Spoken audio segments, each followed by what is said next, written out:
Hello, everyone. Thank you for joining us today. My name is Oksana, and this is Education for Eurasia and Central Asia. I would just like to remind you that our service center are fully virtual, and we provide group advising and also individual advising. So if you are interested in any of these opportunities, please scan the QR code on the screen and join our events. Today, we are going to talk about how to find the right university for you. And our guest, Shawn from St. John University, will show you how to cut through the noise and identify schools that match your academic interest, budget, location preferences, and personal goals. So you will learn what factors matter beyond ranking and how to build a balanced application list and which free tools or like maybe some kind of advice you might use for your research. Thank you for joining, Shawn, and the floor is yours. Thank you, Oksana. I appreciate the opportunity to be here today. Hello, everybody. My name is Shawn Slon. I'm here with St. John's University. We're a New York City-based private institution. And I'm here to share with you, as Oksana said, how to choose, how to pick the best fit institution for you. This process can feel overwhelming. Let's say you've already decided that studying in the United States of America might be a great option for you. Well, now it's time to narrow down the nearly 4,000 different schools you could be applying to. So that's certainly the first step. And again, my name is Shawn Slon. I'm a recruitment manager and admission officer with St. John's University. My email is there. Feel free to contact me at any time. Okay, so finding the right college or university for you. I think it's important to note right off the beginning that the terms college and university are typically used interchangeably in the United States. Okay, and I realize that's quite different from most of the rest of the world. Anyway, important considerations. So we want to be thinking about, are we interested in a public or private institution? A 2-year or a 4-year degree? And we'll talk more about any of this. We'll hold time for questions at the end as well. Obviously, academic offerings, academic programs being offered at the institution should be one of your top priorities when picking where you'd like to study. Not just the ranking of the school or the ranking of the program, while those things can be important. The subject material, what do you want to study? What do you want to be involved in your classes each day is of the utmost importance. But many other things are important too. And I think a lot of people make the mistake of sort of stopping here at academic programs and ranking. We need to think about the cost of attendance at each institution, but not the price that the institutions are advertising, rather the cost after considering all scholarships and any financial aid that's available. The size of the institution is important as well. Are you used to being in a very large school or a smaller school? What do you prefer? The location, including the distance from home. So while I realize regardless of where you were to study in the United States, if you do go this route, regardless, it'll be far from home. But the United States is a very big place, consisting of multiple time zones, and the East Coast is typically much closer than the West Coast, for example. Then extracurricular life, things like activities, clubs, athletics, and fraternities and sororities. This is a big part, not the fraternities and sororities part necessarily, but the extracurricular life, things outside of class, activities and things you can get involved in, is really a big part of the university experience in the United States. So you absolutely want to be looking at that as well. You want to be considering also support services at the university. What's being offered in terms of counseling, career services, student advising, tutoring, and other things like that. And then lots of other factors, including study abroad opportunities. In other words, does the university that you're considering in the United States have campuses or programs that allow you to maybe study in a different country for part of your degree? Are internships available, and so on? And I think a nice way of thinking about this is to group it into these 5 main categories, with majors or, academics. Major is the term for the academic area that you will be focusing in at university. You'll be taking the majority of your classes in your major. And so what I mean by majors is academics. So that should be your primary concern. You are going to study. But then all of these other things are sometimes equally important, but certainly very important. And I think probably cost is second. This is different for everybody, but cost is obviously quite important. We all understand that most institutions in the United States are quite expensive. So where can you find an opportunity where you can bring that cost down to something that is reasonable for you and your family to pursue without putting yourselves in financial difficult situation? Geography, I think in some way is next for me, because, and people think of this the least, I think, and this is the biggest mistake in my opinion. Are you a city person or a country person? Do you like warm weather or cold weather? And like I said before, while you'll be far from home, how far from home, how many hours of time difference? These things make a huge difference in your level of happiness and success at the university. So picking a university with all of these things in mind will lead to a much happier and more successful experience at the university.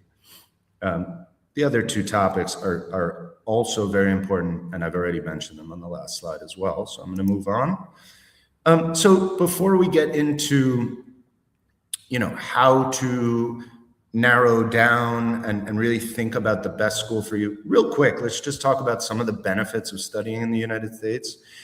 So first of all, a high quality of education. Just across the board, many of the top universities globally are located in the United States. And it's just a leading destination for international students looking for a top-level education at the university level, both in our undergraduate or bachelor programs, but also in our graduate level or master's and PhD programs. Certainly the best student life experience, at least that I'm familiar with. I'm personally based in Europe, and I know that the universities in Europe really do not have this, usually at all. Sometimes very limited, but in the United States, like I said before, it's a big part of the university experience: clubs, sports, activities, doing other things outside of just class work. Developing your English language skills is another obvious plus. There is something called OPT, optional practical training, which allows you to work in the United States based on your student visa for up to 1 year after you graduate your program. And that can be extended for an additional 2 years if your program is in a STEM field. So the different types of undergraduate degrees, so for the majority of you, I believe, if not all, are high school students. I might be wrong about that, but assuming that you're a high school student, you are looking at undergraduate degrees to apply for these. So there are different types. The main type of undergraduate degree, and what most of you will be applying for, is called a bachelor's degree. That's a 4-year degree. There's also something called an associate's degree. That's a 2-year degree. This is available at community colleges. It tends to be much less expensive as well. And then you can transfer those 2 years of your associate's degree into a bachelor's degree and complete another 2 years at a 4-year degree granting school. Many 4-year degree granting bachelor's schools also offer some associate's programs as well. And then, there are a lot of typically study abroad opportunities, internships, work placement. So these are all other advantages of studying in the United States: the ability to travel, study in other places, and get your foot in the door when it comes to employment. That is a big part of the university experience. Just for lack of time, I'm going to keep moving through this, but you want to know what your options are. As I said, there's nearly or approximately 4,000 different colleges and universities in the United States. So you have to understand what your options are and what are your priorities. So what are your academic and career goals? What is your budget? And what preferences do you have outside of academics and budget? Like I said, even things as simple or as small, let's say, as the weather, but also sports, clubs, activities. So yeah, large or small student population. This is mostly a repeat of that first slide, so I'm going to move on. So, okay, here's some advice to you when applying to colleges. You want to start by making a list of colleges that you plan on applying to for admission based on your research. So you're doing a lot of research based on the things that I've been talking about so far. And you're putting together a nice list of pros and cons of, say, 20 of the universities that seem to fit into your basket. I would say that's a good place to start. You start with about 20 that seem to fit for you. I'm making up that number. You can go with whatever works for you. And then narrow it down to about 10. And approximately, there's no rules on how many universities to apply for. But then you want to be applying for these 10, and roughly, more or less. And you, again, I think a great way to do that is just start by making a list of schools that fit for you based on your priorities, and then write down the pros and the cons of each school on that list and try to narrow it down further to about 8 to 10 or 8 to 12. Make sure you know all the deadlines for each institution, and there are different deadlines. Early decision is a binding agreement, and you can only apply early decision to one institution. So be very careful about early decision. This is only for your dream school, because you're literally signing an agreement saying, if I'm admitted, I will attend. That's a binding agreement. And so most of the time, I advise students not to apply early decision. But if you're set on one place, that's when you apply early decision. Early action is a great idea. Early action moves your application to the top of the pile. You get a quicker response and more attention when you apply. And regular decision or rolling admission, which is similar, is also quite fine. You're not penalized for applying regular decision at all. And again, you should just know when these deadlines are. You do not want to miss a deadline for a school that is fitting to you. Some schools offer rolling admission. Rolling admission means there really is no deadline. Know when transcripts, standardized test scores, and essays are due if they're required. So you have to figure out what each institution is asking of you to complete their application. Not all applications are the same. And this is really important. And I think this fourth point here about research any scholarships that you may be eligible for and know how to apply for them.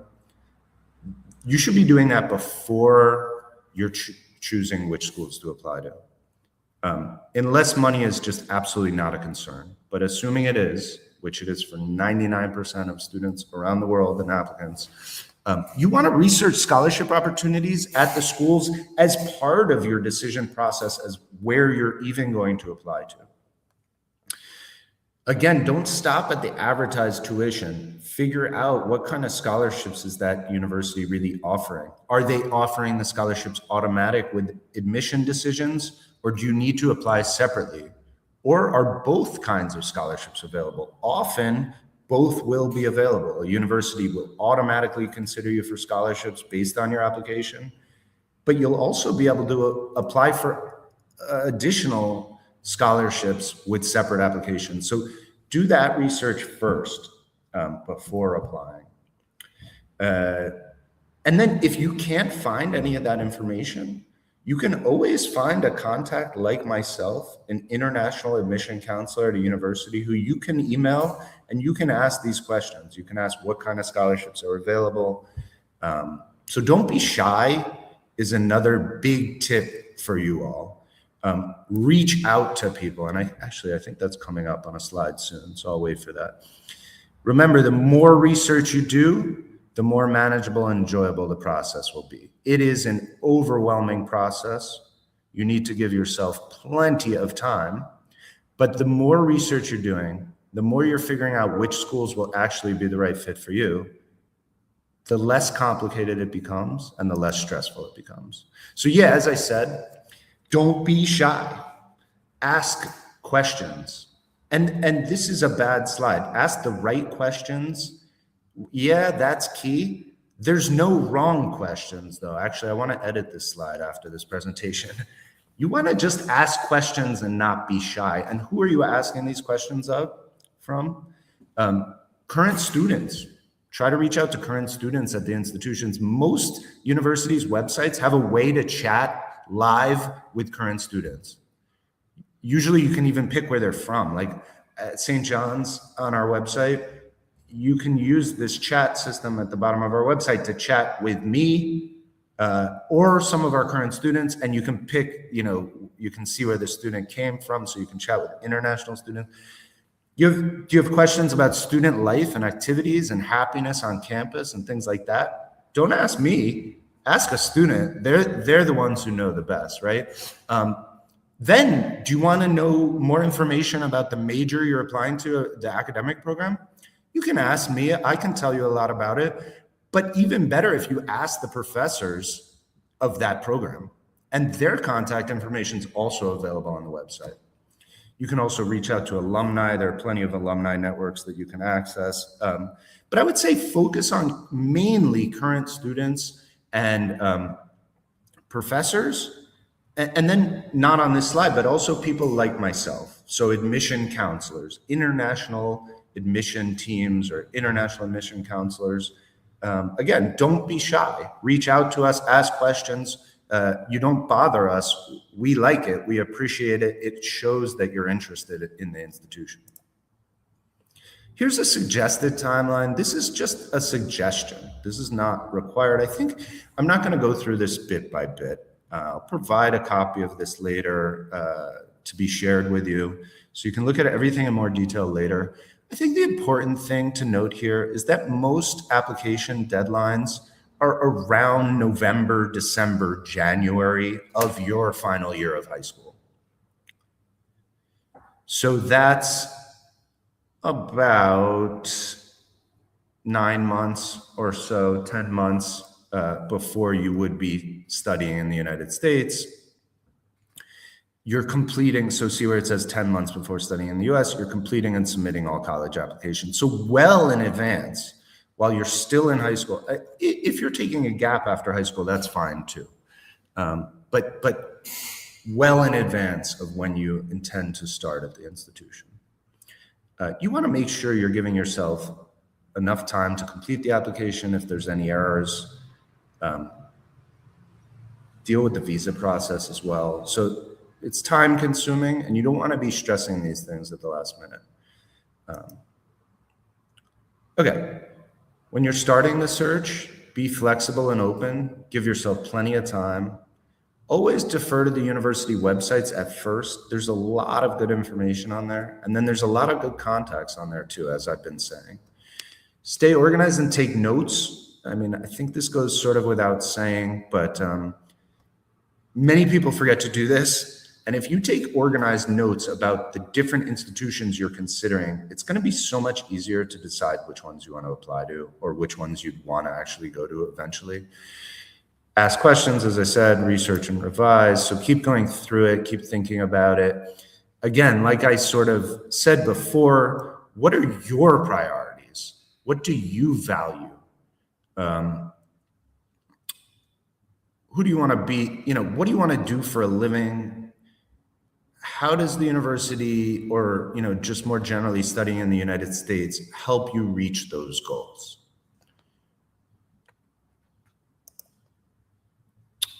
And these goals, your priorities are not just about your professional, lifelong goals, but as I've been saying throughout this presentation, about many other things. So your priorities are also the setting. Do you like an urban setting with, big skyscrapers and buildings, or do you want a more country feel?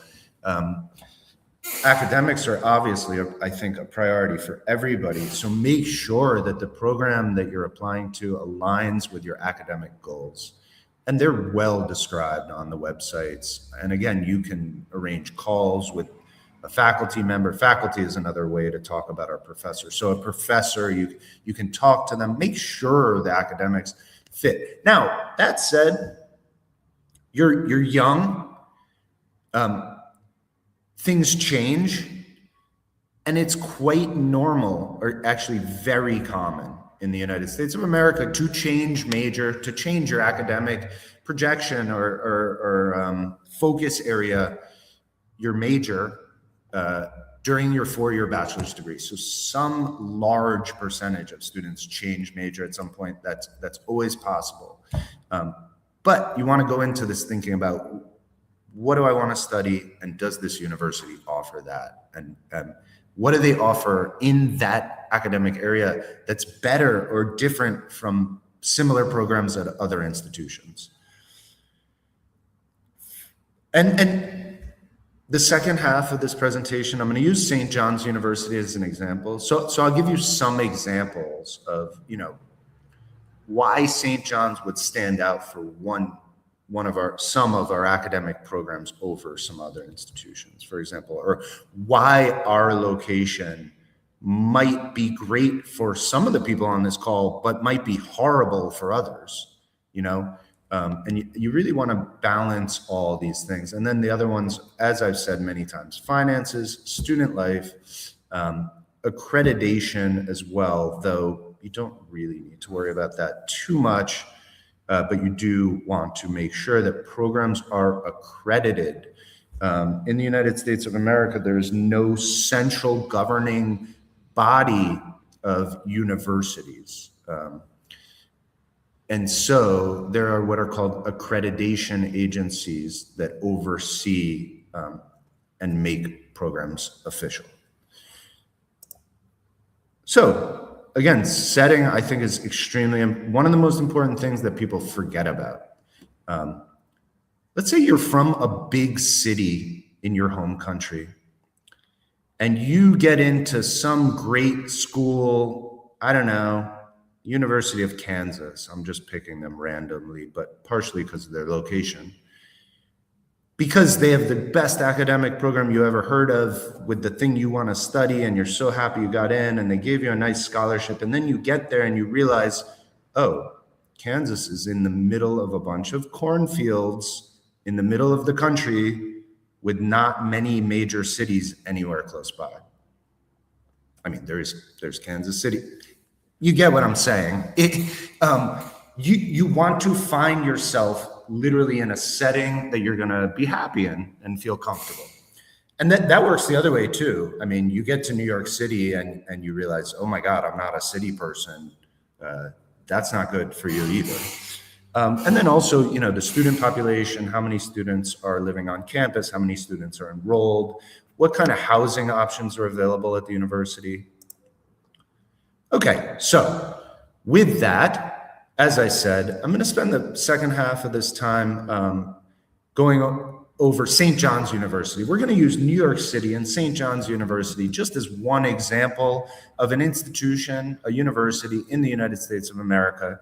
And I want you to start thinking while I'm doing this. Think about the sort of 5 or 6 different categories that I've been talking about in terms of whether or not a school is a good fit for you. And let's use St. John's as the example.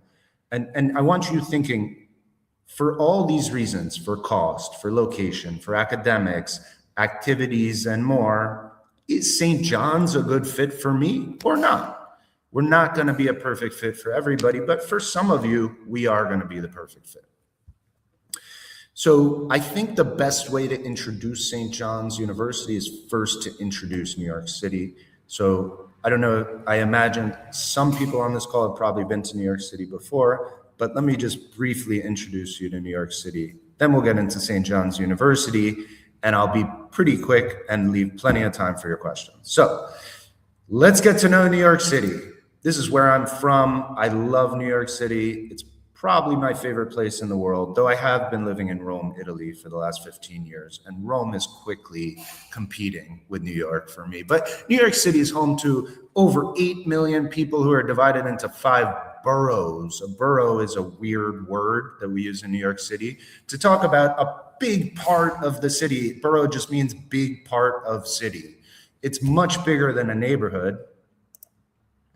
And I think this is a nice way to understand it. This is the New York City subway map. We call our metro system our subway. So when I'm talking about the subway, I'm talking about our public transportation system, or our metro, our underground tube. But you can see on the subway map, the New York City map, and you see the 5 boroughs. It's not so easy to see, but on the west or left side, we have Manhattan. That's what you're picturing. That's the New York City everybody's picturing, just Manhattan, 1 borough. That's the center of New York City. It's where the vast majority of all the huge skyscrapers are.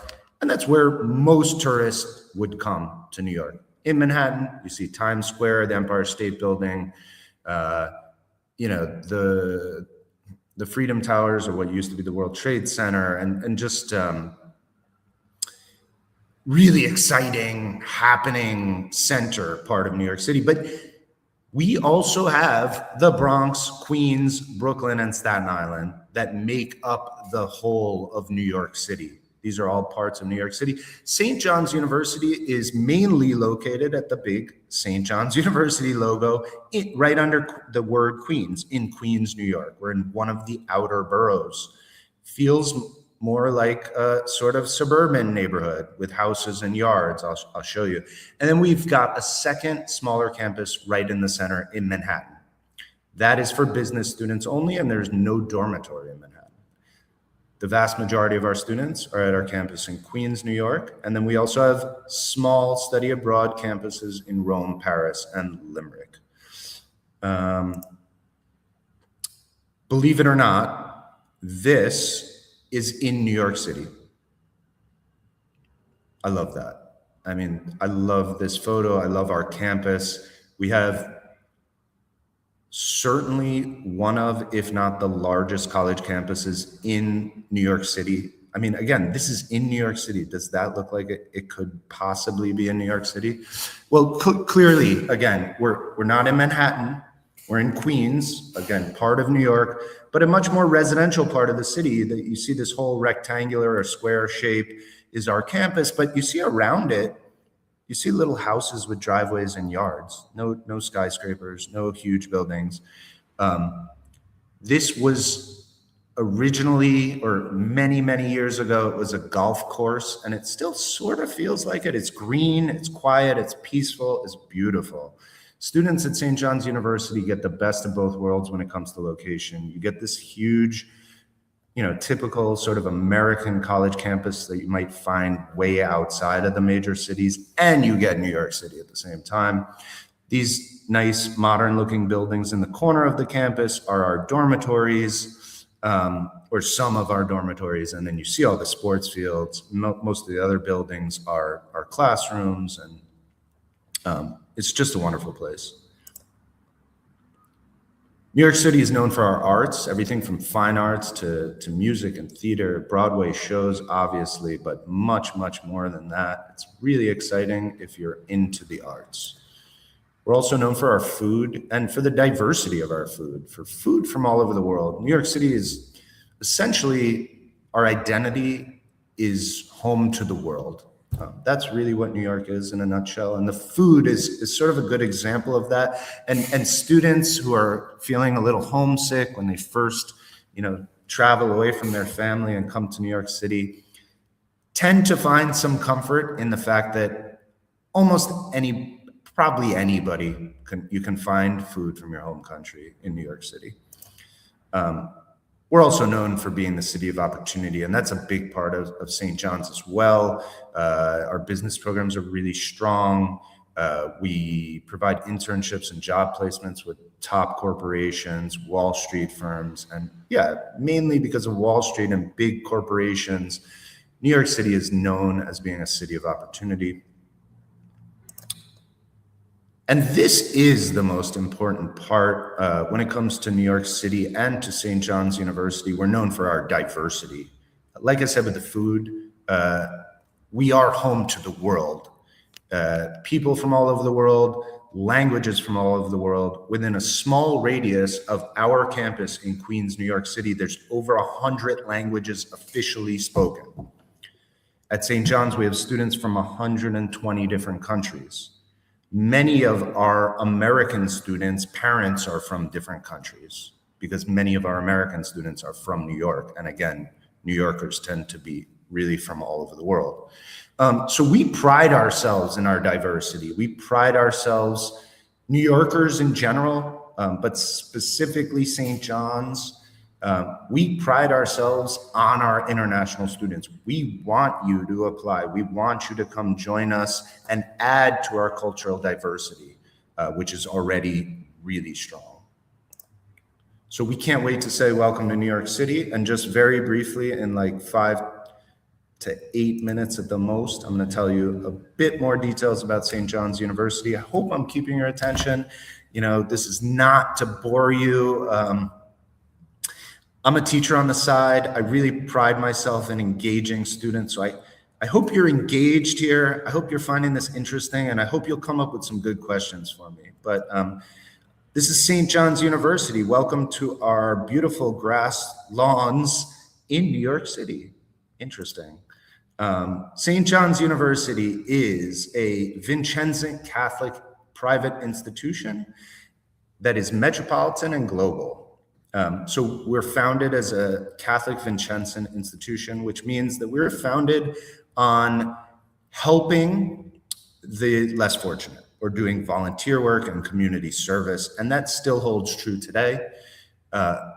Less than half of our student body is Catholic. It really has nothing to do with applying to St. John's University. You absolutely do not have to be Catholic.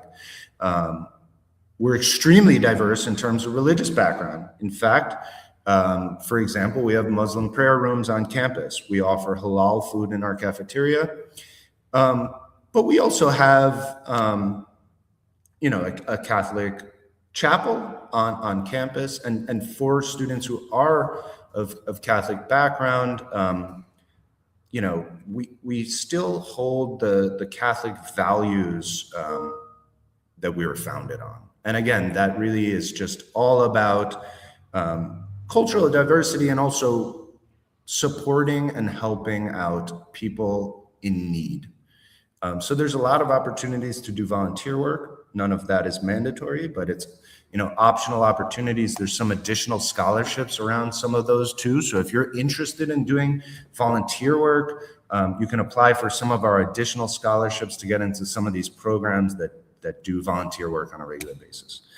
Our identity is really metropolitan first and foremost. We're based in New York City, one of the best cities in the world, and global because we've got beautiful campuses in Rome, Italy, Paris, France. We've got this collaboration program in Limerick, Ireland, and then we've got other programs all around the world. Asia, South America, there's potential for exchange programs, endless opportunities to travel. St. John's by the numbers, I'm just going to point out a few of these. So first, approximately 20,000 students, which is considered medium size in the United States. Quite large, though. We're just not nearly as large as some of those huge state schools like, I don't know, University of Michigan or Texas might be double that. But still very large. So 20,000 students. This number has increased. So the 45 doesn't matter. That's talking about how many US states are represented in our student body. I think I'm going to remove that. But how many countries are represented in our student body? That's interesting. And that number's gone up. It's 119 right now. We have students from all over the world. Student to faculty ratio means for every 16 students, we have one professor. So that means despite having like 20,000 students, we have small class sizes. We offer courses are typically 20 to 25 students in a classroom. If you're into sports, so are we. We're known as New York's team. We have 17 Division I NCAA athletic teams. We're mostly known for our basketball team. Our basketball team is ranked nationally each year, plays their home games inside Madison Square Garden, the world's most famous arena. That's the home stadium of the New York Knicks, the professional basketball team. It's also our home stadium. It's really exciting and fun. We also have high-level tennis, football, and when I say football, I mean football in the international sense, not American football. I said tennis, track and field, volleyball, and a few others. Academically, we are mainly known for our College of Pharmacy and Health Sciences and those health science programs, and our Peter J. Tobin College of Business. So our highest ranked and most known programs, most competitive, are things like nursing, physician's assistant, biomedical science, biology, biochemistry. Those all fall into health sciences. We've got a great pharmacy program as well. And then all our business programs as well. Our top ranked program and top ranked business program, but also top ranked all around is our risk management and insurance program in our College of Business, but our finance programs also rank quite high. International management is another great business program, economics as well. We've got a lot of really interesting niche programs too. I mean, there's plenty of other great programs too. We are known as a liberal arts school. We've got, theology, philosophy, psychology. We have an amazing sports management program in our College of Professional Studies. School of Education is for students who want to become teachers. We've got a whole bachelor's degree for gamers where you're developing video games. That's literally your bachelor's degree is game design. There's a lot of great environmental sustainability bachelor's programs as well. Government and politics, international relations type programs. So a lot to choose from. That's why we say we major in options.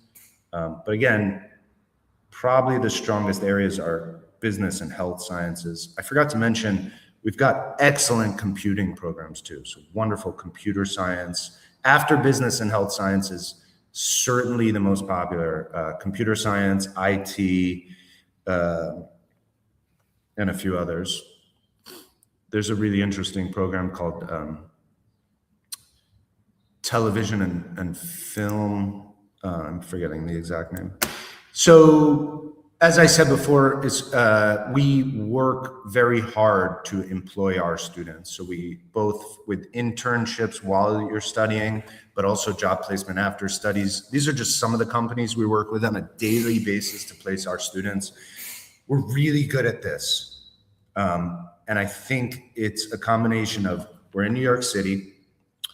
We have a huge living alumni network of 200,000.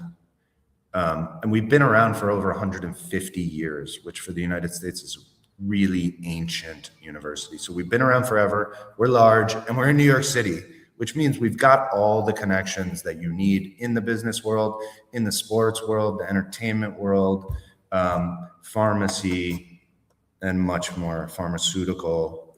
The numbers across the top are saying, essentially, the one in the middle is saying almost every single student after graduating would recommend St. John's. So nearly 98% of graduates recommend us. And the other two numbers are talking about the percentage of students who are employed shortly after graduating. So roughly 90% of students are employed within their desired field and within 6 months of graduation. We are New York's team. As I said, here's some shots of Madison Square Garden. Again, known as the world's most famous arena, home of the New York Knicks, home of St. John's basketball team. It's really exciting. Okay, here I've listed all of our Division I NCAA teams. So these are our high-level sports teams with the women's teams first and then the men's teams. But we also have club and intramural sports. These are sports at a lower level so that everybody can participate in sport. As I said, we have programs all over the world. And so before I was presenting this, I was saying, while I'm talking about St. John's, in your mind, you're thinking about, is this a good fit for me or not? And again, I don't expect St. John's to be a perfect fit for everybody. We're a great fit for some and not for others. We've got lots of support services for students at no extra charge. There's, free advisement and tutoring and counseling and everything you would need. Just a shot of what it's like to live on campus, the dormitories behind the students. Regardless of if you actually play for any of our sports teams, whether it's one of our top level Division I teams or the club or intramural teams, you can always just pick up a basketball or pick up a football, and play in one of our fields. We've got free courts and fields all over campus where students can just play. So here you see, students just casually eating lunch, relaxing, some sort of little fair going on behind them on the path. And then these other guys just casually playing basketball. It's a really nice setting. Again, we have dormitories on campus. There's many different dormitory styles with big dining halls.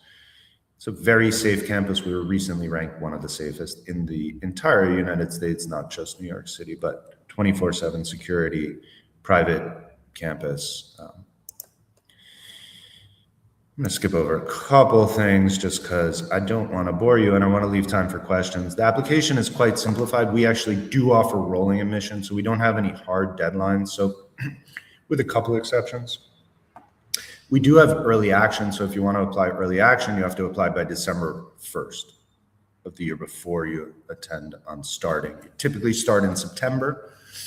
Students can also apply to begin in January, the spring semester, but most students apply to begin in what's called the fall semester or September. And so if you're applying early action, you want to do that by December 1st. Otherwise, you can apply anytime. You could literally apply today for this fall. Our application's still open. 2 of our programs that you see here do have strict deadlines of February 1st. Over the last few years, we've simplified the application a bit, so we no longer require the SAT exam. We're SAT optional. That's a standardized admission exam for most universities in the United States. Several universities do no longer require it, like us. As an international student, if you do not submit the SAT, we do need proof of English language proficiency, and we'll accept any of the ones listed here. Also just begun accepting the Cambridge English exam as well.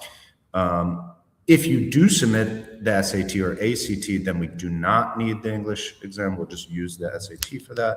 We need transcripts or report cards, your documents with your grades from high school for 4 years leading up to your graduation. So regardless of the length of your high school in your home country, if it's only 2 or 3 years, we still need 4 years. And that's the major mistake that most international applicants make when they start applying. It's not a big mistake. We can always correct it. Actually, I think that's important.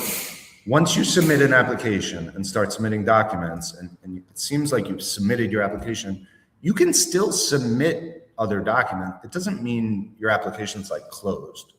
So you can always submit more after the fact. So if you made a mistake and you only submitted 2 or 3 years because your high school is only 2 or 3 years, you can absolutely submit the missing year later, even after you've submitted your application. But anyway, we need 4 years. We need it in the original language and an official English translation. And that's basically it. While the things that are listed as optional, the essay and letters of recommendation are highly recommended. You should absolutely submit those. They're no longer mandatory at St. John's, but I really think it's much better to include them. Whereas the SAT is perfectly fine to not submit.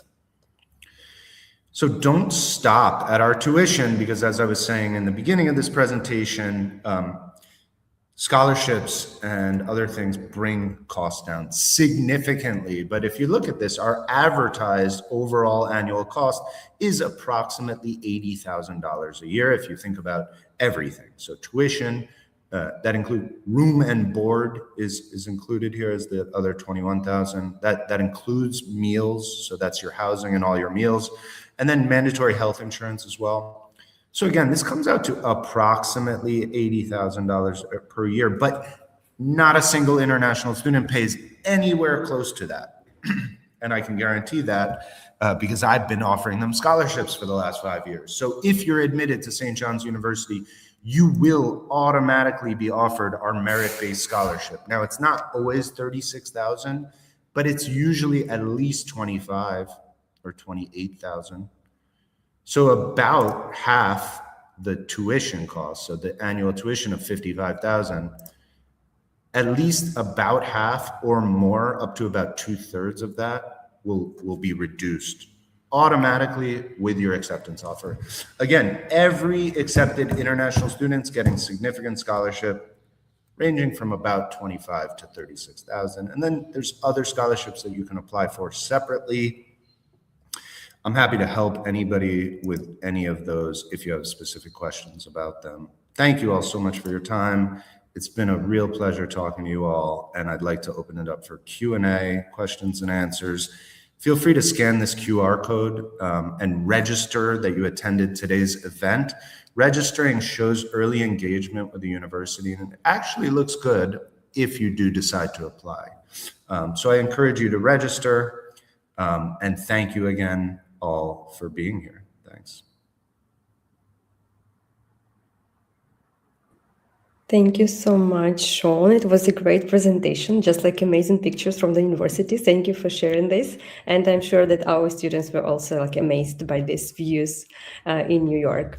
We still have a couple of minutes for some final questions. So please, dear students, if you have anything to in your mind, it's right time to ask and write in the chat.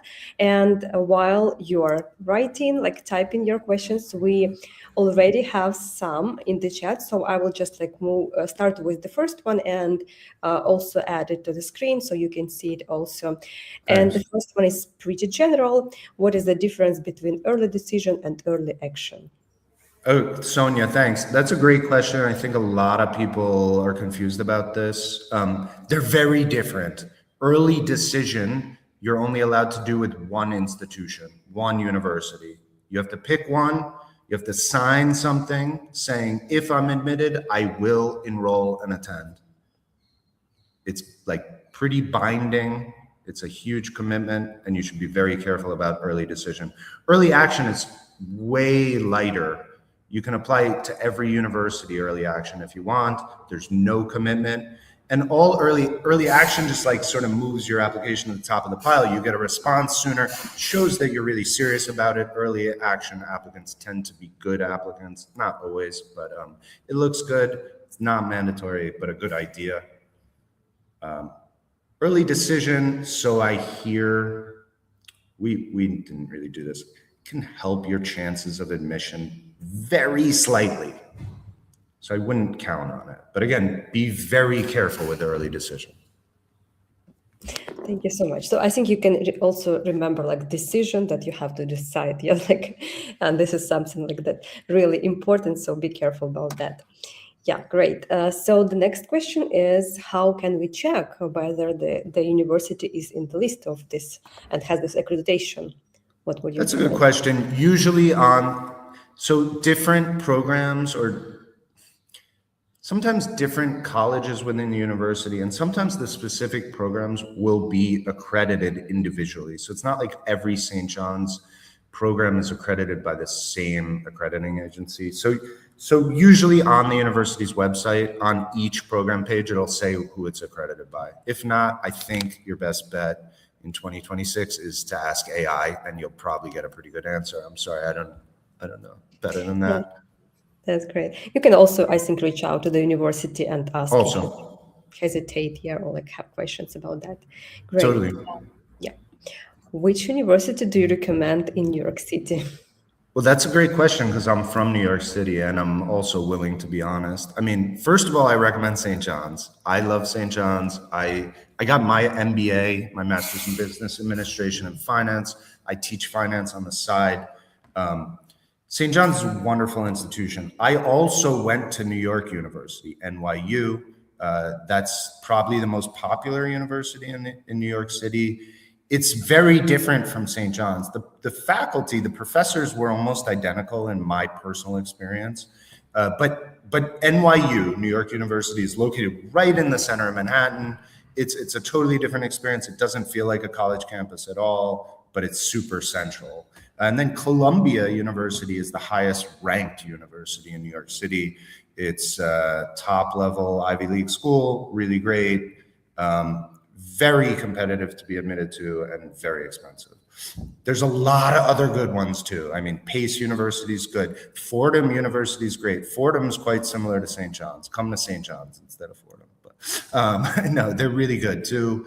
The new school is interesting and good. There's the School of Visual Arts. There's other specialized art schools. So there's a lot of good options in New York. Depends what you're interested in. Thank you so much. And I would also recommend you, first of all, to pay attention on your interest, like what you're interested in, because sometimes you like the university, but the program that you're looking for, you might not be there. Yeah, like this. Exactly. Yeah, great. Okay, so we have also the question about full ride scholarship, and does St. John University have this full ride scholarship that covers tuition, room, like board, and so on? This is a good question because I know this question's on a lot of people's minds, and I get this email a lot. Unfortunately, we don't. I mean, in one exception, we do. And the only students at St. John's who are getting full ride would be some of our athletes. Being recruited by one of our coaches to be on one of our Division I level NCAA sports teams is a potential way to get full ride. Other than that, unfortunately not. In a best case scenario, if you're not an athlete, that full $80,000 a year can come down to about 20 or 30 in a year for if you include housing and everything in a best case scenario. Thank you so much. How about work on campus? So it might also sometimes cover something. These are all great questions. I'm so happy you guys have questions. I wish I hadn't talked so long, so I had more time to answer these. Yeah, you can work on campus. There are a lot of student worker jobs available. As an international student, you're only allowed to work for up to 20 hours a week. So not full-time, but part-time. But there are a lot of opportunities. Great, thank you so much. So we have also a question from the students who registered and left their questions before the webinar. And one of them is pretty interesting also. So how many schools should a student realistically apply to without like spreading themselves too thin? And like what is like some realistic picture for this? You know, I'm not really sure.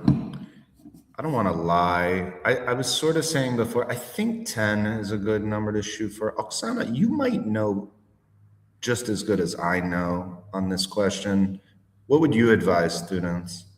Yeah, we also advise students do not apply to many schools because it's time taking, energy consuming, you know, like to prepare, even though like you apply through Common App, you still have to prepare like everything, you know, like statements says, yeah, like this. So it's like too time consuming and energy consuming, I think.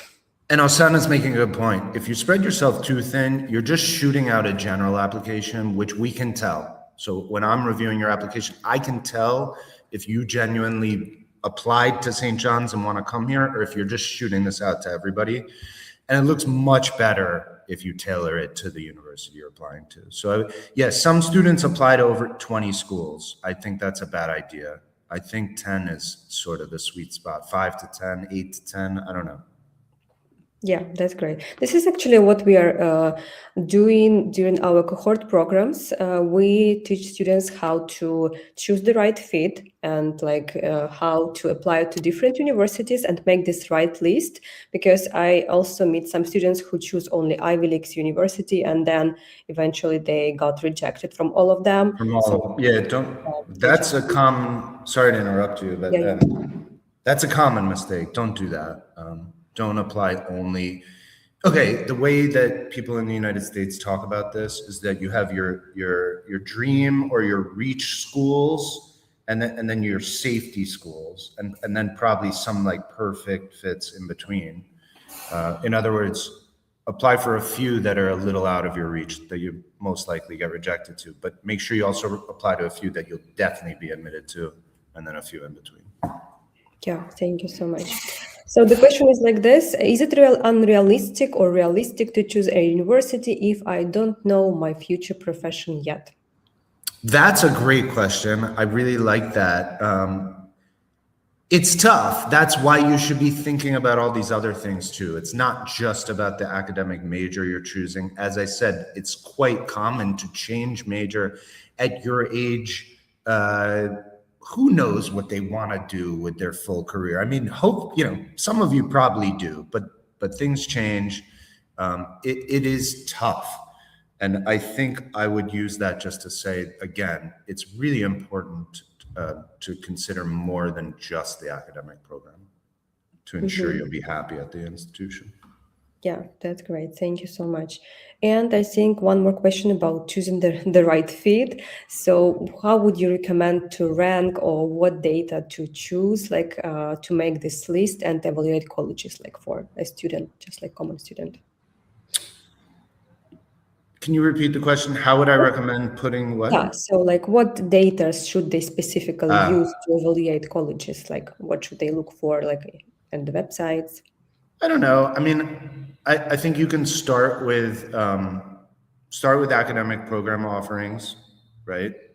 So that's the first checkbox or the first data that you'd be compiling, and then you get the advertised tuition in your next column, and then you're compiling scholarship opportunities, and then I don't know, the things I was talking about in today's presentation, things like location. I think with modern technology, with AI, you can pretty easily sort of find all the data you'll need based on these categories that I've been talking about and put it together.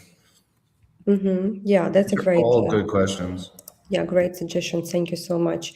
And I think a couple of more, and we're done for today. So one more regarding early decision and action. Do the deadlines for early decision and early action differ from each other? I'm sorry, I got distracted by something else. Early decision and early action. I think this is a similar question to before. Yeah, early decision and early action are totally different. Early decision is binding. Be super careful about early decision. Early action is something you could apply to every single university you apply for early action, and that's perfectly okay. Yeah, great. Oh, and the deadlines do differ. I didn't Deadlines. realize that was the question. The actual date for early decision is usually first, and then early action comes next, and then regular is after that. Yeah, thank you so much. Okay, so the last for today, do you have any sports scholarship for tennis players? I sort of love ending on this question because I'm a big tennis player myself. So that's my sport.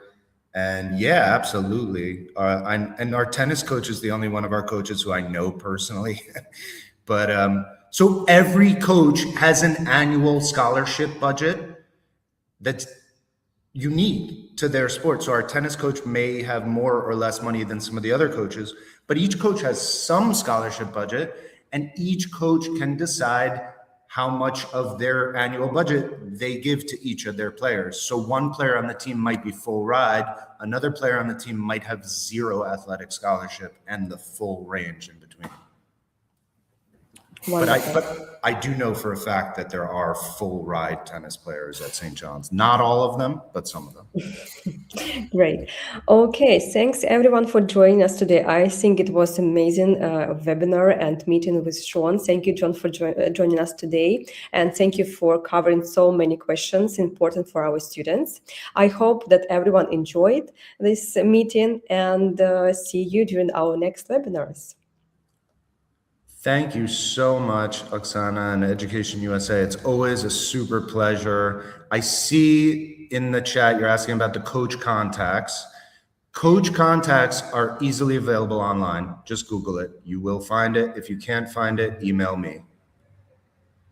Thank you so much. Thank you all again. I really appreciate it. Awesome questions. This was really a pleasure. Thank you again, Oksana, for Thank organizing. you.